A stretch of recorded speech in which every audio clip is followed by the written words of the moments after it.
Sige, so good morning everyone. Last night I received a kinang message from my sister and my cousin that the my close first cousin in Cebu just died 7:30 gabi. So it was a tragic kinang news. No, I'm not fishing for compassion and pity ha.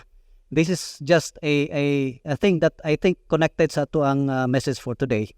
And with the thought of, or with the sicknesses and the physical ailments that we are experiencing for many of us, it's a reality that that are, for some are distant, but for some of us maybe quite knocking on our door na occasionally, but some are probably knocking frequently. Now, the question here is, when we are at the end of our time, be it in our work, be it in our career, be it in our relationship, or even our life. When we are at the end of our time, after everything is done, after perhaps you have attained a financial capabilities, after you have achieved sort of success in your worldly endeavors, after you have probably achieved some sort of skills and knowledge that you can pass on to other people, or you have achieved a certain position in life, either in society or in the corporate. After everything is done, here are some of the questions to the people around you or to the community around you. What will be your parting words? When at the end of our time, after everything is done, what is the legacy that you want to continue after you? Or what would others might say about you? At the end of our time, at the end of your life, what would you say to those people who experience some difficulties or weakness in life? What would you tell them, those people that experience things like you? So let's say, for example, it's a retiring CEO that worked for, let's say, all his life, 30 to 40 years, and then he has to endorse the company to his successor. For a parent, perhaps, that has already thought of, this is the end, and have left the last words to his children or to his grandchildren. What are the things, perhaps, that we would hear from these people? And this is, I think, one of the things that we can glean from this letter, 2 Timothy, which is a letter of Paul to Timothy when he was arrested again after released, when he was in house arrest in Rome. He was actually freed for approximately 2 years, and then he was rearrested, was put in chain, and he was abandoned and left by other people, and he was some sort of losing his hope that he would be freed again. That's the background of his of this letter. He is quite old and probably already received the sentence that he would be executed. And there was an intense persecution of Christians, not only in Rome, but all the places where Rome has authority.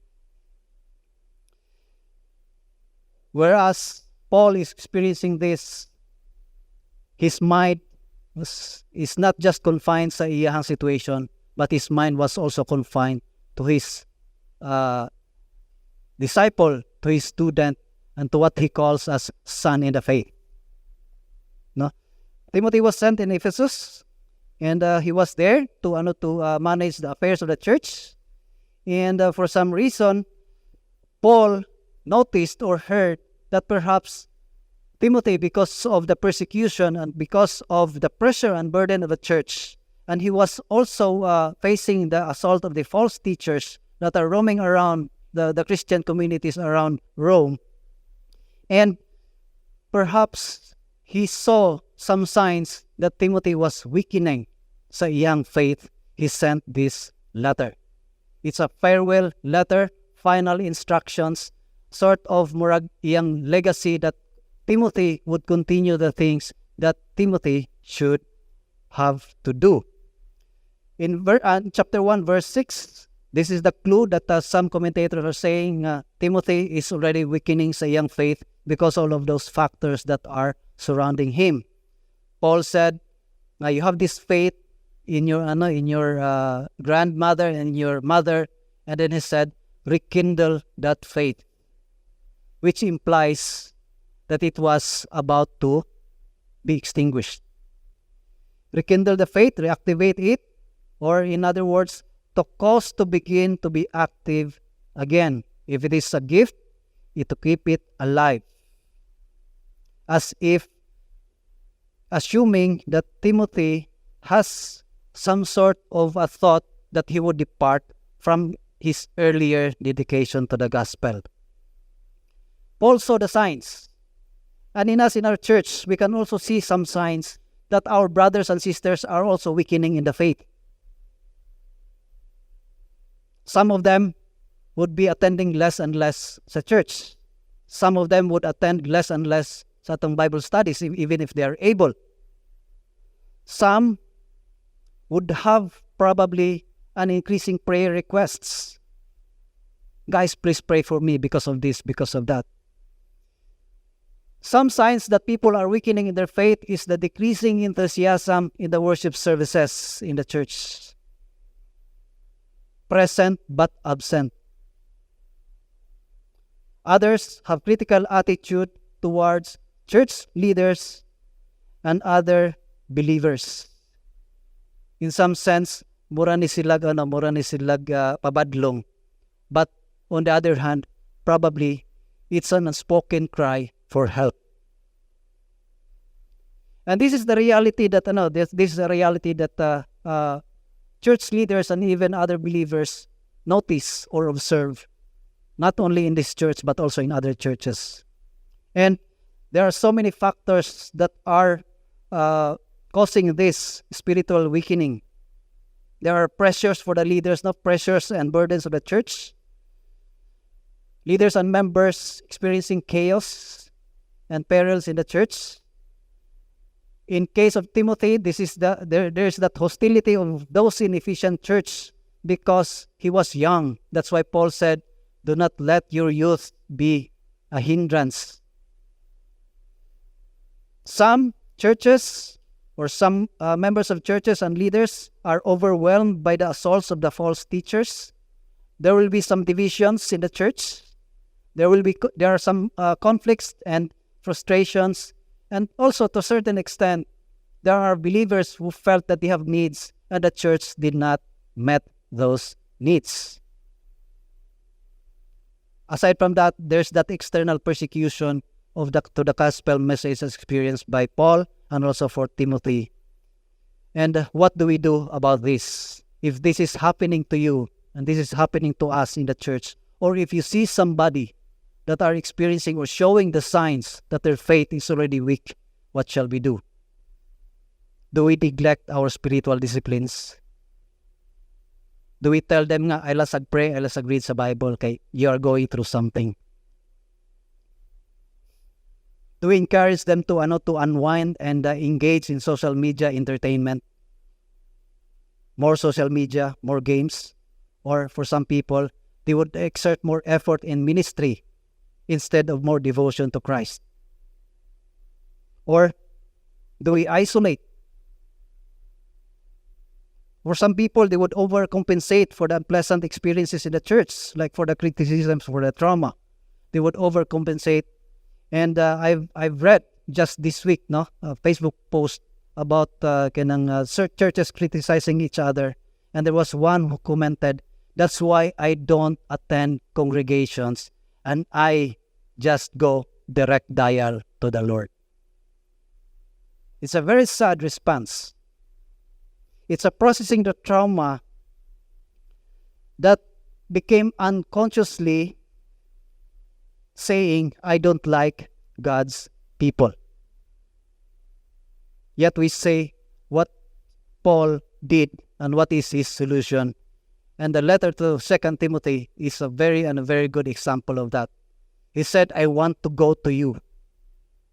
Do this, do that, fan the flames, and when you are done, come to me, bring the parchments, bring the book. He is not encouraging isolation. In fact, he longs to see people in church, especially those that are in need. And in chapter 2, verse 3 to 7, he actually told Timothy the three principles that should govern the believer's work and for going through suffering.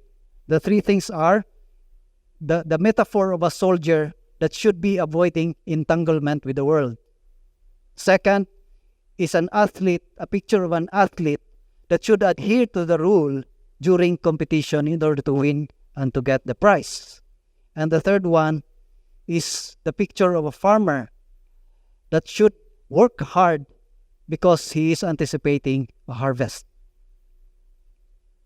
But the reality is, when we are doing the ministry, when we are upholding our faith, there are seasons that we are weakened.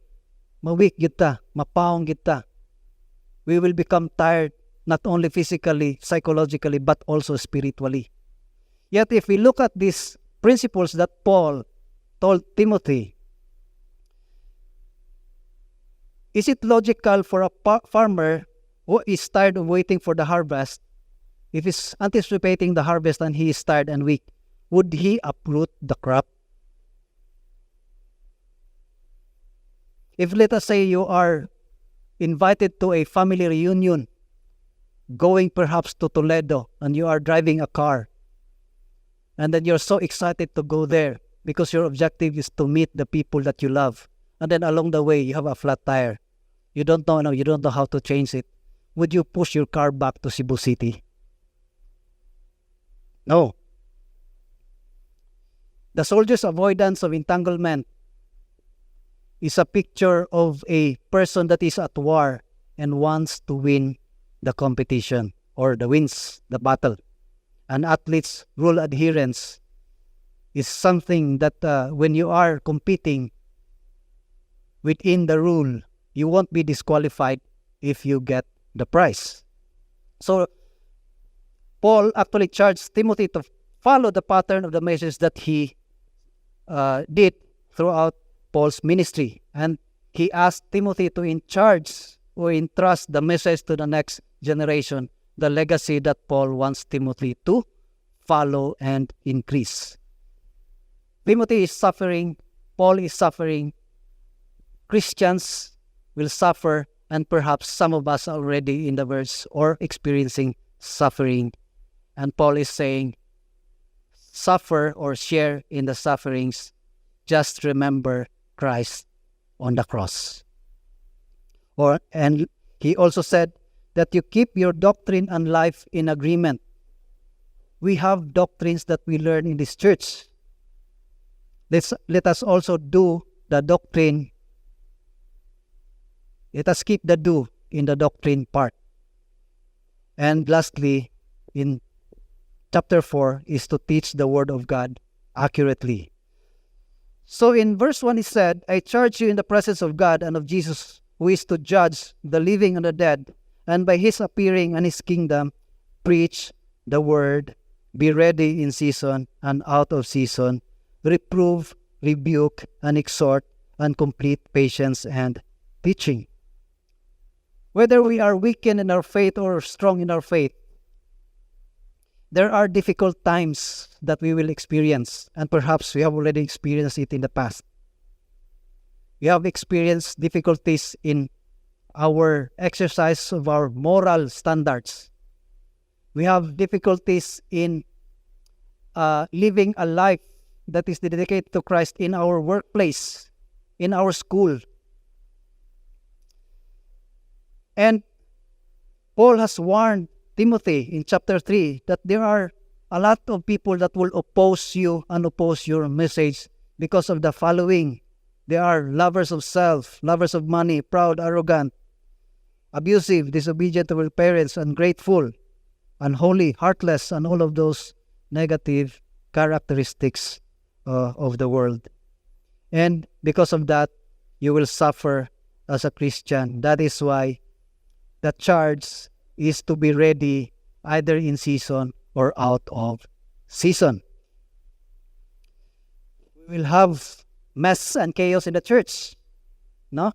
Paul said nga, they are lovers of pleasure rather than lovers of God. In chapter 3, verse 5, they are having an appearance of godliness but denying its power. And that those people are scattering in different churches. They are Christians in outward appearance only. They are professing Christians, so to speak. They go to church to impress people. They go to church even being compelled by people, by their siblings, by their parents, or by their children. Go to church, lagay kay para nimo, maayo na siya. And to a certain extent, there are also these people who have the appearance of godliness but denying its power. These are the kind of people that what we call irreligious overcompensators. They are individualists because of the things that they experienced badly in church. That's why they were overcompensating. I don't want to attend church na. Pwede raman ako, direct dial bitaw ko ni Lord. Some are saying it's because they don't want to attend church, want to be involved in church. They don't want to be accountable in church. They would say it's not a religion but a relationship. We heard that. There also will say, to a certain extent, I believe in Christ, but I don't like Christians. Having the appearance of godliness, I believe in Christ, but denying its power, I don't like the Christians, or I don't like the church. The church is not necessary. It's not important. And these are the kind of people that are difficult to preach the gospel to because they are what we call people who are going to heap to themselves preachers that they want to hear. And this is where verse 3 is saying, for the time is coming when people will not endure sound teaching, but having itching ears, they will accumulate for themselves teachers to suit their own passions, and will turn away from listening to the truth and wander into myths. As for you, always be sober-minded, endure suffering, do the work of an evangelist, fulfill your ministry. They will not endure sound teaching. This is a time wherein it's not a good season to preach the gospel. But Paul is saying, whether it's in season or out of season, we are to preach, we are to continue to deliver the message. It not only applies to the environment, but also to the situation of each professing Christians that are sending this message. So the reality of church life, as for verse 3 to 5, is that we have wheat mixed with tares inside the church. Yeah? We have goats among the sheep, and how to recognize them? Paul is saying they have itching ears. They are professing Christians and nominal believers in the church who follow their own desires and flock to preachers who offer them easy truths but not hard demands. They have an itch to be entertained by teachings that will produce pleasant sensations. They don't like sacrifice for their faith, and they will accumulate or to significantly increase the people that they want to hear the message. And it's a picture that it's like piling one to another. No, he would desire to hear and to accumulate things that he would enjoy.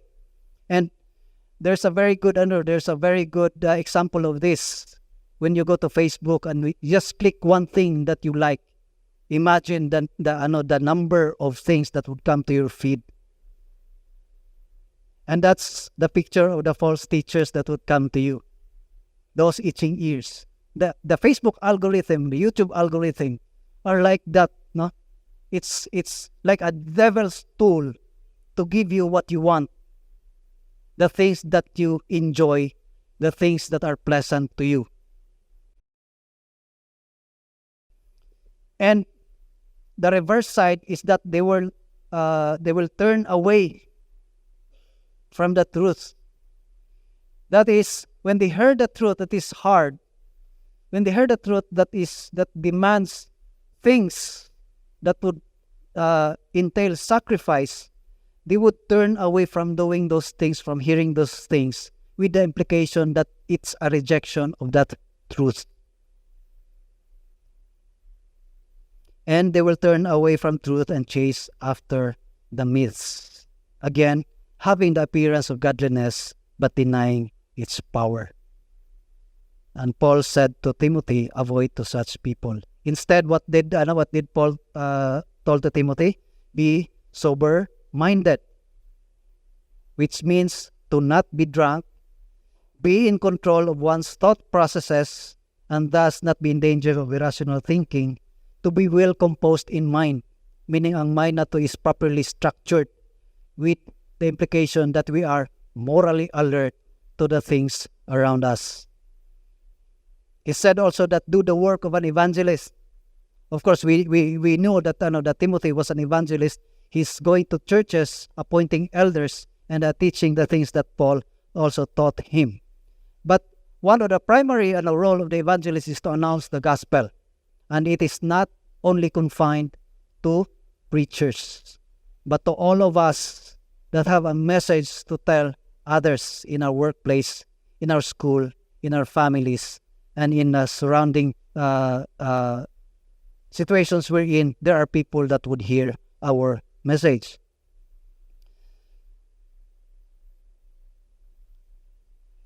Verse 1 to 8, 1 to 6, 1 to 5, so is trying to tell Timothy to reorient ourselves. He's also trying to tell us, despite the perilous times that we are, despite those people that are lovers of themselves, despite those people who have itching ears, is to reorient ourselves to the purpose of our conversion.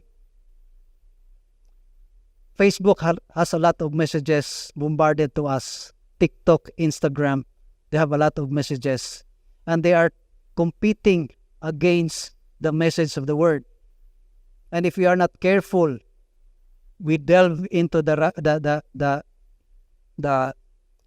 wheels and all of those things that could put you in a place that you will be overwhelmed by those messages. Yet the message of those things, the message of the world is inadequate. It is short-sighted. It doesn't make sense when we think of ourselves at the end of our time. It doesn't give us the fulfillment when at the end of our time, either in our career, in our position, in our work, or even in our life, it doesn't give us that fulfillment that these things could give us.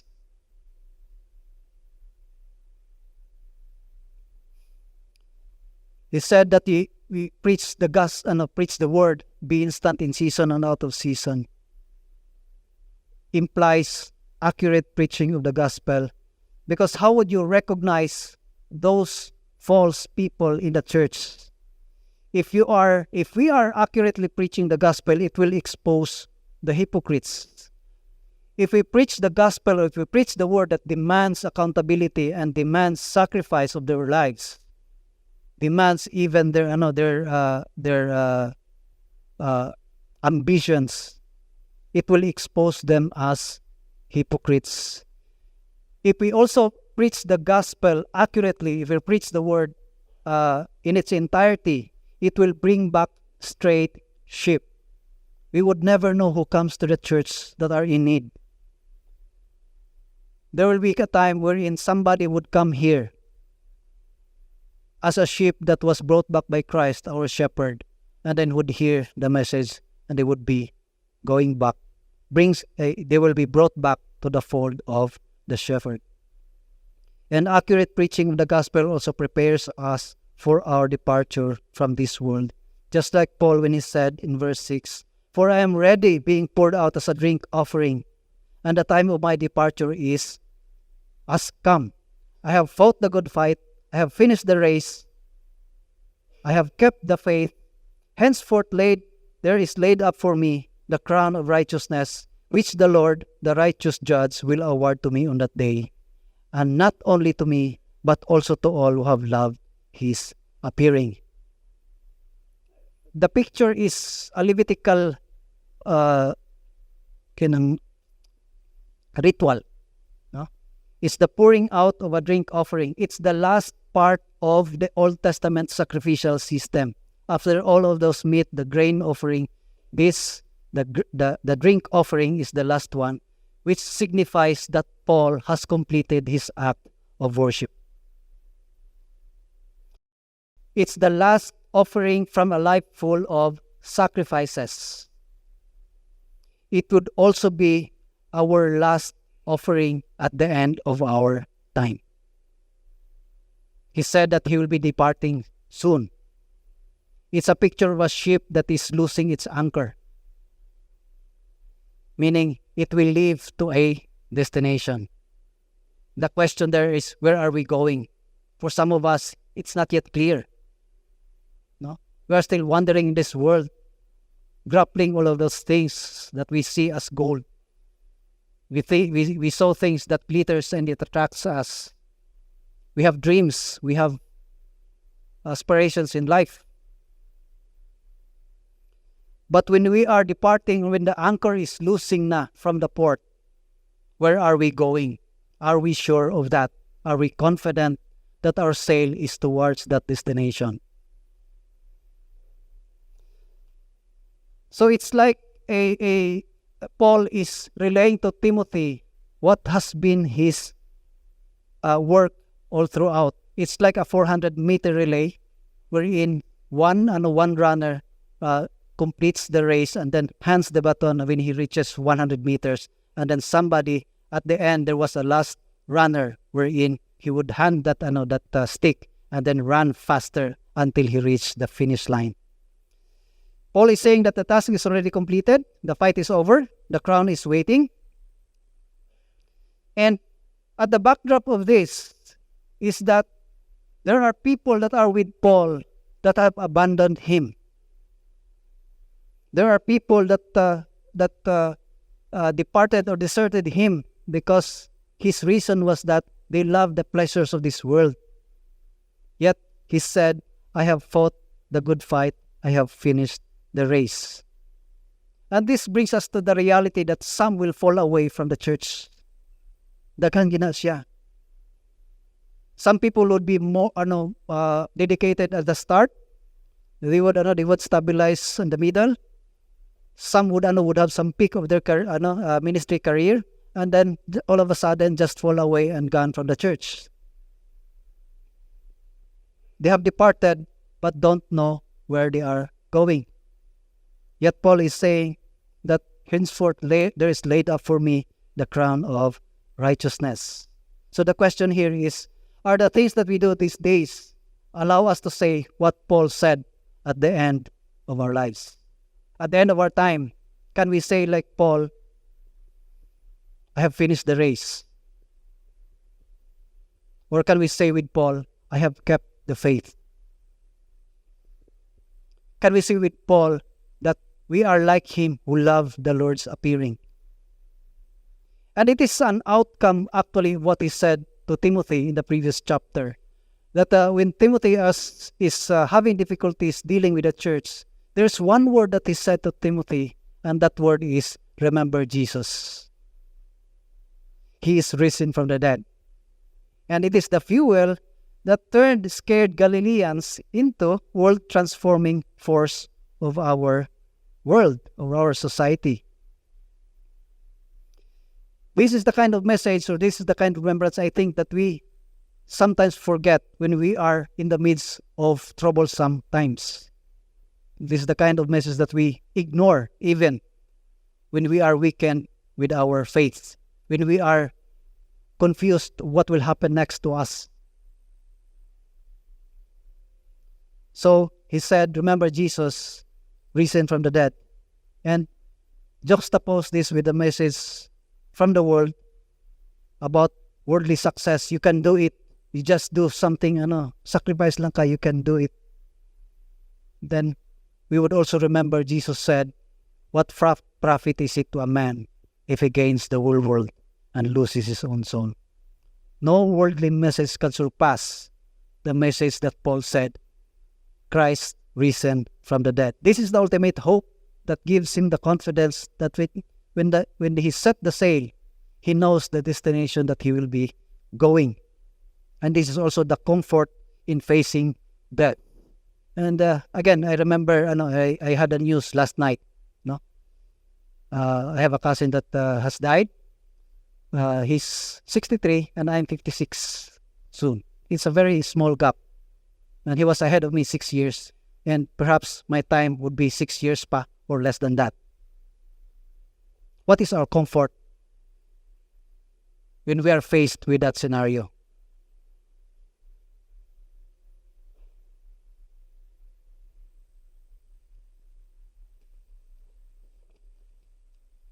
So to summarize now, 2 Timothy is summarizing the following. It summarizes the life and mission of Paul. It gives us the glimpse of what is his priority really at that time. It also gives us the most important message that is needed in this chaotic world.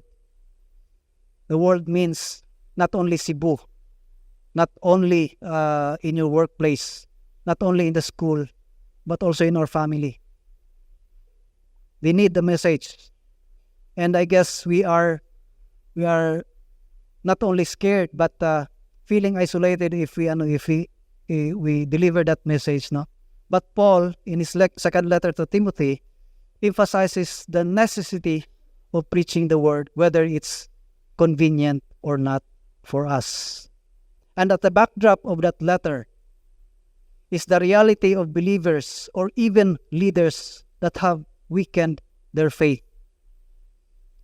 And Paul expressed his concern not only to Timothy, but to those who will be reading his letter to Timothy, like you and me. He had a grave reason that Timothy is weakening spiritually. We also have signs, we also have some clues that some of our brothers and sisters in church are also weakening spiritually. Paul had worries about succession. And this is the worry of family businesses. Who will succeed in their business? Paul had the same problem. If Timothy is weak, who would continue the message?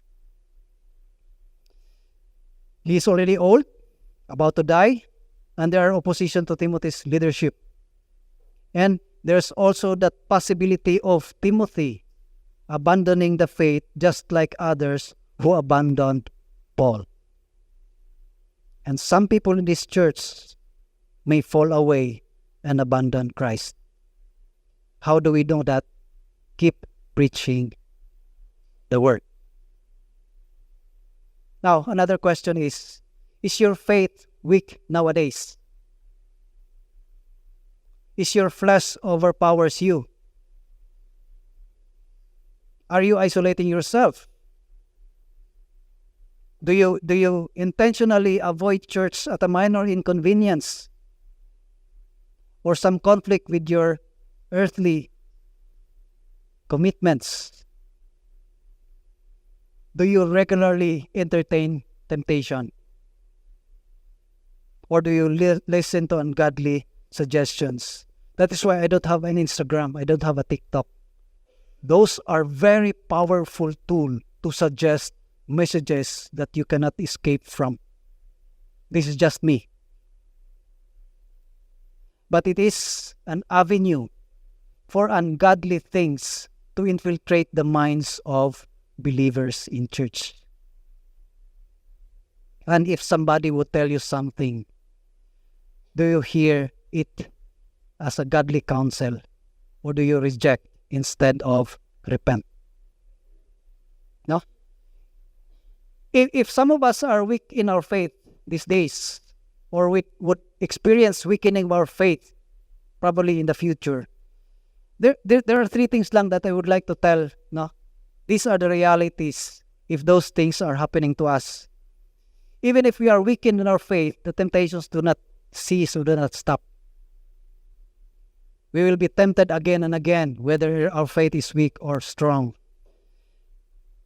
There are situations that causes our weakness in faith that will continue to bombard us, continue to attack us. It is also an occasion for the enemy to further charge at us. That is why Paul sends the letter to Timothy to tell him to be strong, to fan the flames of his faith, to align his doctrine with his practice, to continue to preach the message that matters. And for some of us, there are times, or even I think it's happening now, that we have lost track of things that really matter to us. Imagine ourselves at the end of our time again. Are the things that we do today really matter at the end of our time?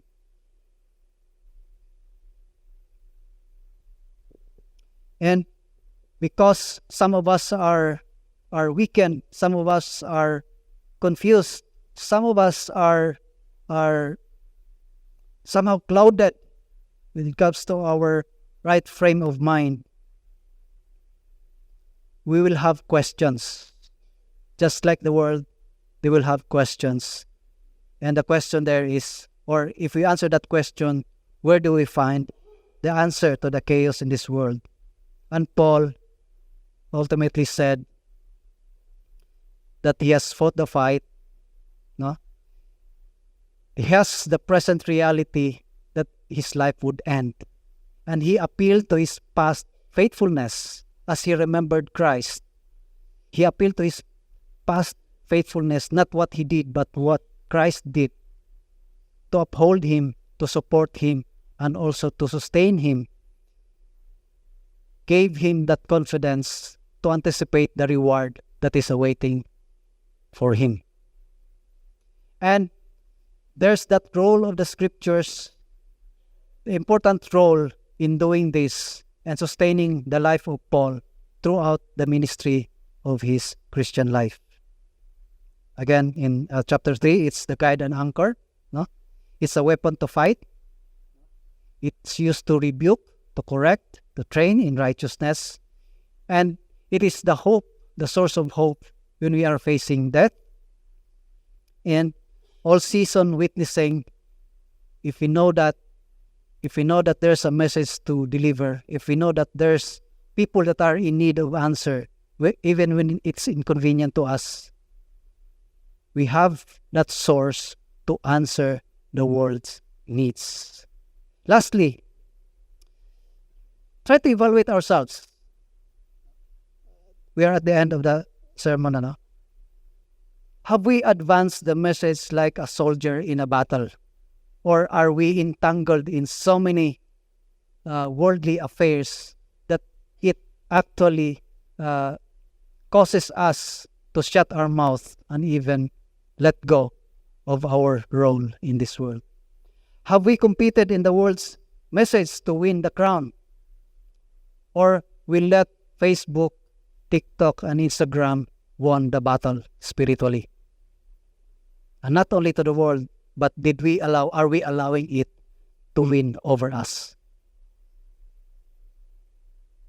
Lastly, do we consider ourselves like a farmer? And have we planted the seeds in anticipation of the harvest? I guess that's one thing that NCC actually badly in need as of this moment. No, we have somehow probably scattered a very little seed to failure to really plant the seed and broadcast to the world, hey, there is a message that you need to hear. And I guess we need to pray for that. We need to I think, reorient ourselves and fast forward many years, perhaps toward the end of our time. Have we really did what we are supposed to do?